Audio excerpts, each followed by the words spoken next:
আবির্ভূত হয়েছেন, কোন্নগরে জন্ম হয়েছে, এখানে এসে পড়াশোনা করেছেন চন্দননগরে, এবং গঙ্গার ধারেতে ভারতকে মুক্ত করার জন্য যে প্রেরণার উৎস তৈরি হয়েছিল তা ভারতবর্ষে ছড়িয়ে দেওয়ার জন্য এখান থেকে তিনি পন্ডিচেরি অবধি গেছেন। আমরা যারা তাদের পথে হাঁটছি, বাংলার মুক্তির দ্বারা ভারতের মুক্তি তথা বিশ্বের মুক্তির, মানবতার মুক্তির জন্য তার পদাঙ্ক অনুসরণ করে এগোবার জন্য প্রেরণার জন্য এখানে আসা। আজ ভারতবর্ষের যে চিরায়ত জীবন পদ্ধতি, আধ্যাত্মিক জীবন, আর সেই আধ্যাত্মিক শক্তির দ্বারাই আমরা বিশ্বকে জয় করেছি। আমাদের ভারত মাতা জগৎ জননী হয়েছে, বিশ্বগুরু হয়েছে। তার সেই আত্মার অন্তঃস্তরে পৌঁছবার জন্য তিনি সাধনা করেছিলেন। আত্মোপলব্ধির দ্বারা, আধ্যাত্মিক শক্তি জাগরণ দ্বারা ভারতবর্ষের জাগরণের চেষ্টা। ভারতবর্ষ একটা, তাকে আমরা মা হিসাবে দেখেছি। সেই জন্য একটা গাছপালা, উনি বলেছেন গাছপালা পাথর পাহাড়ের একটা অংশ মাত্র নয়, লোকের দেশকে গাছপালা পাথর নদীর বলে জানে, আমি দেশকে মা বলিয়া জানি, এটা অরবিন্দ বলেছেন। তা আমাদের দেশ মা, আমাদের যেমন গর্ভধারিণী মা, সেরকম জগৎজননী মা পুজো হচ্ছে এখানে, জগদ্ধাত্রী। ঠিক ভারত মাতাও তারই একটি জীবন্ত রূপ, যুগ যুগ ধরে। আর এই দেশের লোকেরা, আমাদের পূর্বপুরুষরা দেশকে মা হিসেবে পুজো করেছেন। আর সেই দেশ ভগবান এমন ভাবে বানিয়েছেন যাতে সহজে এই দেশে এসে কেউ আমাদের সংস্কৃতিকে নষ্ট করতে না পারে। হিমালয়ম সমারভ্য যাবৎ হিন্দু সরোবরম তম দেব নির্মিতম দেশম হিন্দুস্তানম প্রচক্ষ। উত্তরে হিমালয় থেকে দক্ষিণের সমুদ্র পর্যন্ত এই যে বিস্তৃত দেশ, ভগবানরা এই দেশকে বানিয়েছেন। তম দেব নির্মিতম দেশম বলা হয়েছে বিষ্ণু পুরাণে, যে ভগবান এই দেশকে দেবতারা বানিয়েছেন, আর তাকে আমরা হিন্দুস্তান বলি।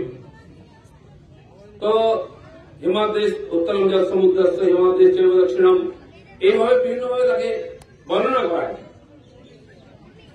বসন্ত ভারত নাম ভারতী যত্র সন্তে, বিষ্ণু পুরাণে ভারত নামও আছে, তার সন্তানদের ভারতী বলা হচ্ছে। তো আমরা সেই ভারতী, তার মধ্যে রামায়ণ মহাভারত থেকে আরম্ভ করে আধুনিক কাল অবধি যত মহাপুরুষ জন্মগ্রহণ করেছেন, এই দেশকে জাগাবার চেষ্টা করেছেন। আমরা যখন আত্মবিস্মৃত হয়েছি, পরস্পর ঝগড়া করেছি, বিদেশি আক্রমণ হয়ে দেশ প্রধানত হয়েছে, দেশ খণ্ডিত হয়েছে।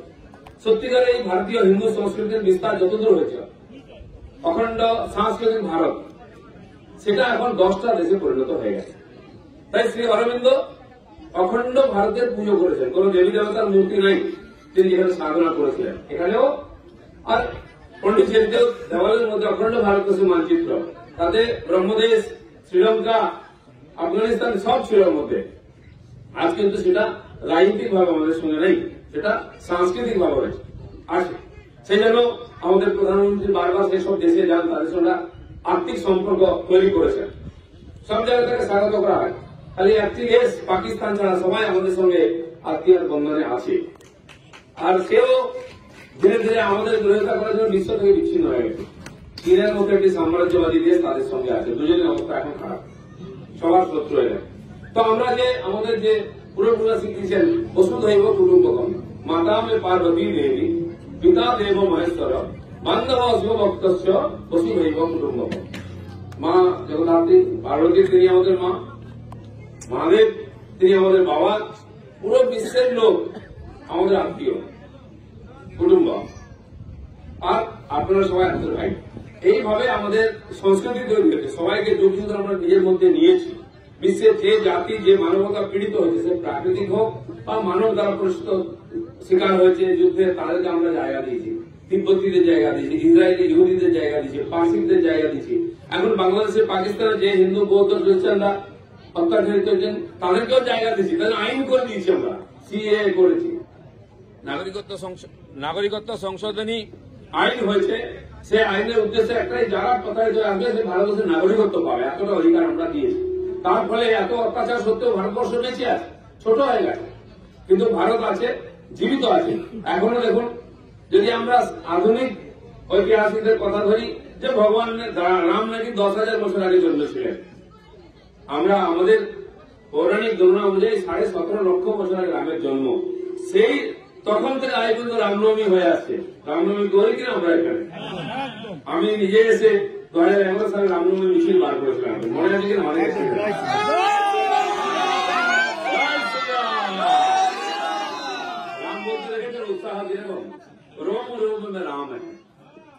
তো আমাদের রক্তের মধ্যে বাবার নাম আছে, তো সেই 17.5 লক্ষ বছর ধরে রামনবমী করছি আমরা। আর 5,500 বছর আগে ভগবান শ্রীকৃষ্ণ জন্মদিন মহাভারতের যুদ্ধ হয়েছিল। এখন কৃষ্ণ জন্মাষ্টমী হয় কিনা, মায়েরা কি বলেন, রাত 12টা পর্যন্ত না খেয়ে বসে থাকি গোপাল কখন আসবে, ঘন্টা ঘড়িয়াল বাজিয়ে ভগবানের জন্মকে আমরা ঘোষণা করি। এ হচ্ছে ভারত। শ্রী অরবিন্দ এই ভারতের খোঁজ করেছিলেন, তাই সনাতন ধর্মের প্রতিষ্ঠা, তার সুরক্ষা দ্বারা এই দেশের আত্মাকে জাগিয়ে মানুষকে একতা করে ব্রিটিশ শাসন থেকে মুক্ত করার জন্য আধ্যাত্মিক সাধনা করেছিলেন।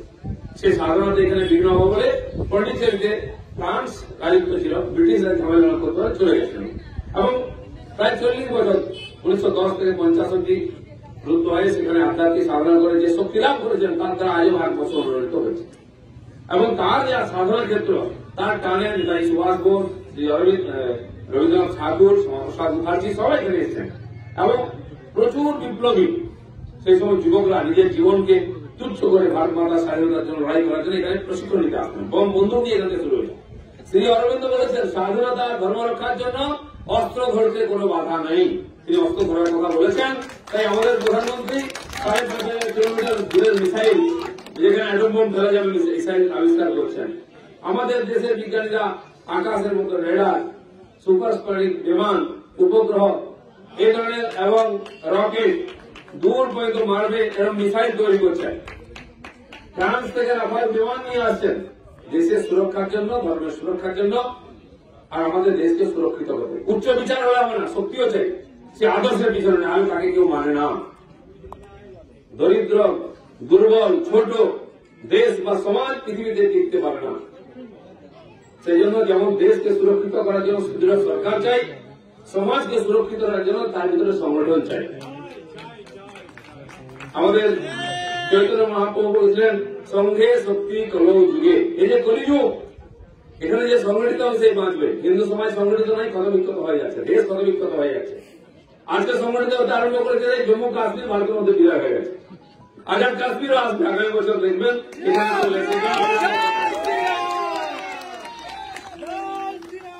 অরবিন্দের মতো যুব পুরুষ, তপস্বী, সাধক, তিনি যখন ভারতের কল্পনা করে থাকেন তাকে সম্পূর্ণ বাস্তব করার দায়িত্ব আমাদের আছে। তার কারণ আমরা তার উত্তরসূরি। মহাপুরুষের কল্পনার আর বাণীকে কখনো আমরা ব্যর্থ হতে দেবো না, তাকে সফল করবই। সেই জন্য এই যে প্রবর্তক সংঘ বলুন, চন্দ্রনগর হুগলি জেলা, এখানে বহু মহাপুরুষ জন্মেছেন। এখানে আমাদের আজাদ হিন্দ ফৌজের প্রতিষ্ঠাতা কি নাম, রাসবিহারী বসু, তিনি বর্ধমানে জন্মেছিলেন, তারও কর্মস্থল আপনাদের হুগলি জেলা ছিল, চন্দননগর ছিল। তো চন্দননগরের ইতিহাস আছে, ভূগোল আছে, কিন্তু এখানেও যদি এই ভারতীয় জীবন পদ্ধতিকে, আধ্যাত্মিকতাকে প্রতিষ্ঠিত করতে হয়, তাহলে যেন আমরা নিশ্চিন্তে দুর্গা পূজা জগদ্ধাত্রী বলে সংস্কৃত করতে পারি, সেরকম পরিবেশ চাই, সেরকম সরকার চাই। দুর্গা পূজা করে কোর্টে যেতে হবে বিসর্জনের জন্য, যদি এই পরিস্থিতি হয় সেই সরকার থাকলে বাংলার মুক্তি হবে না, ভারতের মুক্তি হবে না। অরবিন্দের যদি বাণীকে প্রতিষ্ঠিত করতে হয়, অরবিন্দের আদর্শকে প্রতিষ্ঠিত অখণ্ড ভারত করতে হয়, প্রথম বাংলার মুক্তি চাই। আর বাংলার মুক্তি হলে ভারতের মুক্তি হবে না, কারণ এখান থেকে শত শত মহাপুরুষ যারা সারা দেশ তথা বিশ্বকে জানিয়েছেন। বিবেকানন্দ আমেরিকায় গিয়ে আওয়াজ দিয়েছেন যে আমি সেই 5,000 বছর পুরনো যে ইতিহাস, যে সংস্কৃতি ভারত, তার প্রতিনিধি হয়ে আপনাদের শিক্ষা দিতে এসেছি, আমি শিক্ষা দিয়েছি না। বয়স্ক দাড়ি টুপি সব লোকেরা ওখানে বসেছিল লাল খাল্লা করে, কিন্তু ওনার কথা শুনে তো মাথা নত করেছিল 32 বছরের যুবকে, 30 বছর বয়সের যুবকে। সেই আদর্শ ভারতবর্ষ দিয়ে বাংলা দিয়েছে, কিন্তু এই বাংলায় কি হচ্ছে, বাংলায় মহাপুরুষরা আসছেন না, রোহিঙ্গারা আসছে, অনুপ্রবেশকারীরা আসছে, অন্য জায়গা থেকে বুদ্ধি ধার করে নিয়ে আসতে হয়েছে। আমরা ভিখারি হয়ে গেছি নাকি? এখানে IAS IPS যারা আছেন, আপনারা হয়তো DMSPর সঙ্গে দেখা করতে যান, সেখানে চ্যাটার্জি, মুখার্জি, ঘোষ মিস্ত্রি নাই, কি আছে, মিশ্র, পান্ডে, সিং, রাও, IAS IPS বাংলায় হচ্ছে না। এই বাংলা ভারতকে কি নেতৃত্ব দেবে? সেই জন্য বাংলায় পরিবর্তন চাই, সবাই মিলে লড়বো, নূতন বাংলা গড়বো, এই স্লোগান নিয়ে এগোতে আমাদেরকে। রাজনীতির বিচারধারা তো হয়, কিন্তু কিসের জন্য রাজনীতির বিচারধারা? সমাজের লাভ না হয়, সমাজের মুক্তি না হয়। আমরা দেশকে এক সময় IAS IPS দিয়েছি, ডাক্তার ইঞ্জিনিয়ার দিয়েছি, প্রফেসর দিয়েছি, সায়েন্টিস্ট দিয়েছি, ফিলোসফার দিয়েছি, বিপ্লবী দিয়েছি, এমনকি ট্রেড ইউনিয়ন লিডারও দিয়েছি। আমরা এখান থেকে কমিউনিস্ট লিডার গিয়ে অধ্যয়ন করতে হয়। আর আজ আমরা কি দিচ্ছি? মাইগ্রেন্ট লেবার দিচ্ছি, পরিযায়ী শ্রমিক লক্ষ লক্ষ পাঠাচ্ছি কলকারখানায় কাজ করার জন্য, পাথর ভাঙার জন্য, রাজমিস্ত্রি দিচ্ছি, আর আইএস আইপিএস ওখান থেকে নিয়ে আসছি। এটা চলতে পারে না। বাংলা তার পরম্পরা ভুলতে পারে না, ভুলে গেলে তাকে জাগাতে হবে, সেই দায়িত্ব আমাদের নিতে হবে। শ্রী অরবিন্দের মতো, বিবেকানন্দ মতো, রবীন্দ্রনাথ, শ্যামাপ্রসাদ, রামমোহন এই কথাই বলে গেছেন। রামমোহনের মতো মহাপুরুষ আপনাদের জায়গায় জন্মেছেন। তিনিও বিশ্বের দরবারে যখন কেউ কালাপানি পার হতো না তখন মেরেছে বলেছে লোকেরা, বলছি না বিশ্বের জ্ঞানকে জানতে হবে, তাহলে আমরা এগোতে পারবো। তিনি গেছেন, তার নামে কিনা কি কবিতা লেখা হয়েছে, বেটার বাড়ি খানা কুল, বেড়া কি বেটা দুবাই তিন কুল, এরকম কবিতা লিখেছেন বুদ্ধিমানরা, মানতে চাননি, কিন্তু তিনি গেছেন। তাকে প্রথম আধুনিক মানুষ বলা হয়েছে। এই মহাপুরুষরা যে রাস্তা দেখি আমরা সেই রাস্তা দিয়ে হাঁটছি। বাংলার পুরনো গৌরব, সংস্কৃতি, পরম্পরা, এখানকার শিক্ষা, এখানকার শিল্প, এখানকার সংস্কৃতি সবাইকে নিয়ে এগিয়ে যাওয়ার যে মানসিকতা, এটা আমরা দিয়েছি দুনিয়াকে। আর দুনিয়া বাঙালিকে সেভাবে দেখে মুক্ত মনা, শিক্ষিত। বাইরের লোক যদি এখানে আসে তাকে আমরা বহিরাগত বলবো নাকি? আর আমরা সারা দুনিয়ায় যাচ্ছি, আমাদের কেউ বহিরাগত বলে না। এত ছোট মন নিয়ে আমরা বড় কাজ করবো কি করে? আমাদের কাছে কেউ বহিরাগত নাই। আমাদের কবিতা লিখেছেন যে সেই উত্তর থেকে পশ্চিম থেকে গাড়িগুলি আছে, সেটা হতে সবাই আনে উপহার দিবা নিবে মিলিবে বিলাবে, যাবে না ফিরে এই ভারতের মহামানবে সাগর তীরে। কে লিখেছে? সুনামের মানুষ ভাই, সবার উপরে মানুষ সত্য, তাহার উপরে নেই। কে লিখেছে? এই বাংলার কবি লিখেছে। আর এখানকার মুখ্যমন্ত্রী বলছেন বহিরাগত, দেশের প্রধানমন্ত্রী বহিরাগত বলছেন। রোহিঙ্গা বহিরাগত নয়, প্রশান্ত কিশোর বহিরাগত নয়, অমিত শাহ মোদী বহিরাগত, ভয় লাগে দেখি। গান্ধীজি বহিরাগত নয়, তার ছবি রাখতে পারে, তার নামে দোকান দেখছে, ধান্দা হয়। আর এই ধান্দাবাজি বন্ধ করতে মোদী অমিত শাহ আসছে, বন্ধ হবে। বাংলাকে বাংলা হিসাবে তৈরি হবে, বাংলাদেশ পশ্চিমবাংলা বাংলা হিসাবে দাঁড়াবে, পশ্চিম বাংলাদেশ হতে দেবো না। সেই জন্য লড়াই করছি। সেই আমাদের প্রেরণা অরবিন্দ, আমাদের প্রেরণা রামমোহন, আমাদের বিবেকানন্দ, শ্যামাপ্রসাদও আপনাদের এখানে জন্মেছেন। আমি এখন যাচ্ছি জিরাটে, তার পূর্বপুরুষের বাসা, তার বাবা আশুতোষ এখানে জন্মেছে। জিরাটে আজকে আমাদের সভা আছে, তাদের গ্রামের বাড়ি জিরাটে আছে। সেই হুগলি জেলা বোম বন্দুকের কারখানা, রোজ একটা করে লাশ পাওয়া যায়। নেতা কারা? তাদের কথা বলতে আপনাদের লজ্জা করে, এটা হুগলি জেলার নেতা।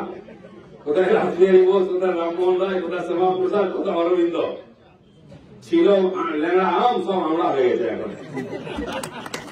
এই আমরা দিয়ে দেশ উদ্ধার হবে না। কোন খারাপের বন্দুক হবে কি হবে না? বন্দুক ধরতে হয় দেশের জন্য ধরতে হবে, সিন্ডিকেট কাটমানির জন্য বন্দুক ধরলে হবে না। তাই বাংলার পরিবর্তন চাই, হুগলির পরিবর্তন চাই, দেশের পরিবর্তন চাই, সেই সংকল্প আমরা করেছি। আমাদের আটকাবার জন্য খুন খারাপি করা হচ্ছে, মারা হচ্ছে, কেস দেওয়া হচ্ছে। বাংলার মানুষকে কেস দিয়ে খুন দিয়ে কেউ আটকাতে পারে না, তাহলে তো স্বাধীন হতো না দেশ। দ্বিতীয় স্বাধীনতা রয়েছে বাংলাকে মুক্ত করার জন্য।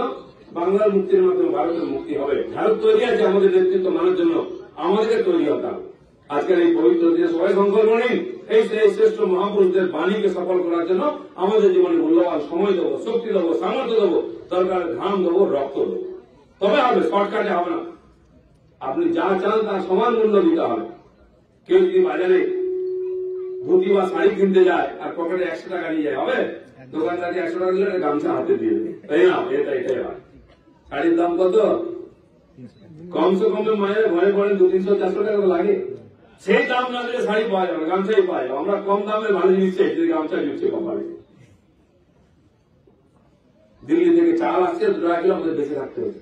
আর আমাদের এখানকার চাল, সেই চাল খাওয়ার ক্ষমতা নেই, 40 টাকা কিলো আমরা তৈরি করি। অন্য লোক দামি চাল খায়, আমরা দয়ায় ভিক্ষার চাল 2 টাকা করে খাই। দিদিমণি গর্ব করে 80% লোককে চাল খাওয়াচ্ছেন, 80% লোককে ভিখারি বানিয়েছে। 2 টাকা কিলো চাল খেতে বাধ্য করছেন। কেন ভিখারি আমরা 2 টাকা কিলো চাল খাবো?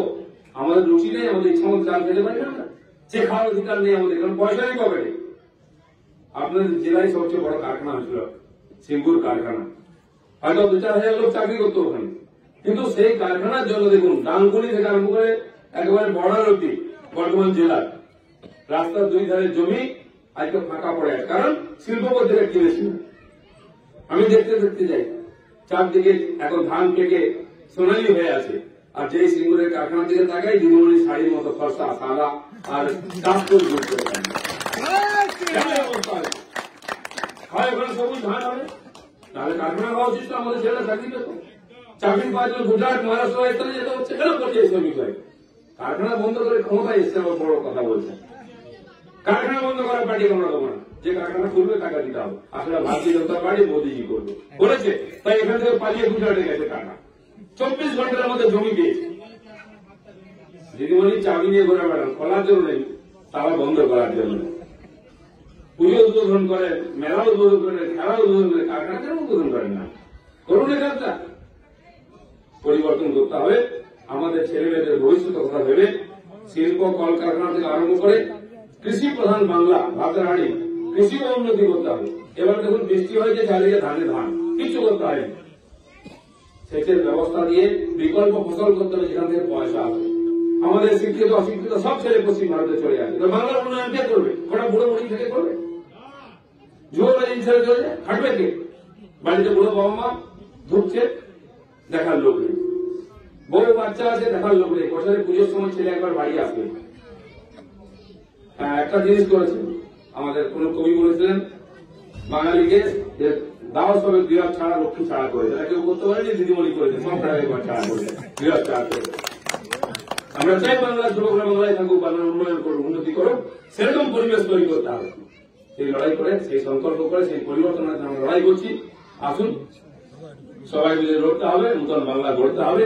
এই স্বপ্ন নিয়ে কাজ করি, আমরা সফল হবেই। মহাপুরুষদের বাণী সফল হবে এই আশা রেখে আজকে দশমীর দিন মা জগদ্ধাত্রী বিজয়ার আবার সবাইকে শুভেচ্ছা জানিয়ে বক্তব্য শেষ করছি। ধন্যবাদ। জগদ্ধাত্রী মাই কি জয়।